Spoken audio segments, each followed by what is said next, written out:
over again on a Thursday. Mike Goodson, number 3. He's got speed if they can get him outside. They're going to throw again. McGee going to flare, but that was not a well-thrown ball. Incomplete.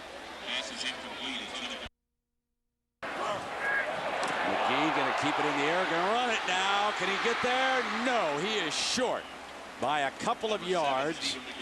And the two big fellas, Alexander and Latimer, bring the pads. They're spread. Trying to quiet him down there. Motioning out is Riley. They're going to play fake. A deep drop, cannot take a sack down here, throws it away. Wow. Typically, I love to be aggressive there. I just think that Bob Stoops and Brent Venables have a defense that's not only aggressive, but they're also very disciplined. I think they were expecting that, and we thought it was 4-down territory. But all of a sudden, Coach Fran thinks we got to get points here with just under 8 minutes to go. And Venables just checked with Stoops on the call on this play. They seem pretty emphatic about what they expect here. And Coach Fran says we're going to go for the field goal unless it's a fake.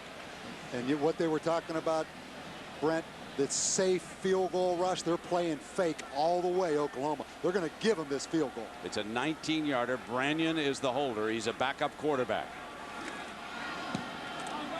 They tack it on. Coach Davey, you thought it was 4-down territory. You don't agree with that. You think they should have tried to power in.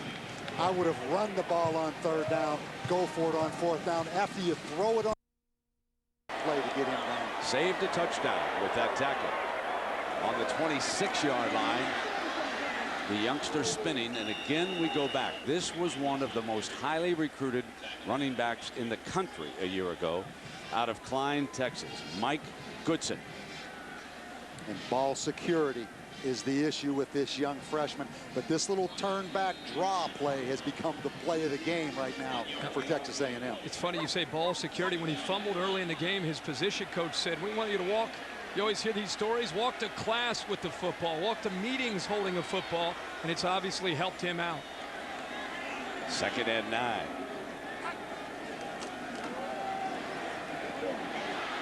In underneath.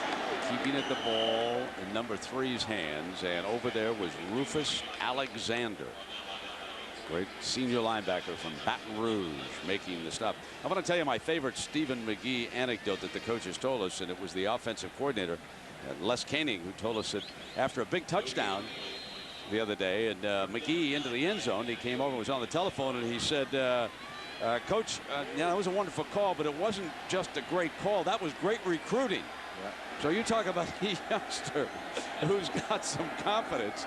3rd down and 9.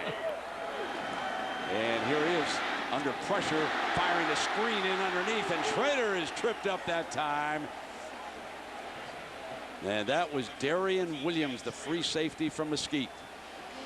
Darian Williams, and it's a lot of speed on this Sooner defense. We've seen this defense come alive in the last 3 weeks. I think they're playing with a lot of confidence. I think the secondary has a lot to do with that. Walker at one side, Holmes on the other, because it's allowed their safeties and linebackers to really turn it loose. Now here's real confidence in your defense. 3:45 to go. Lane Newman, 39-yarder, if he kicks it, would make it a 1-point game, and the Aggies would have to get the ball back.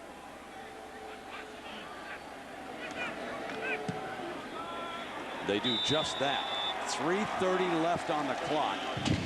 17-16, and of course that sets them up if they can get it down there and attempt a 3rd field goal right now. And something to remember, A&M has had to burn some timeouts with the offense. A little bit of confusion. A&M down to 1 timeout with 3:28 to go. It almost comes down with the new rules in college football this year. Comes down to a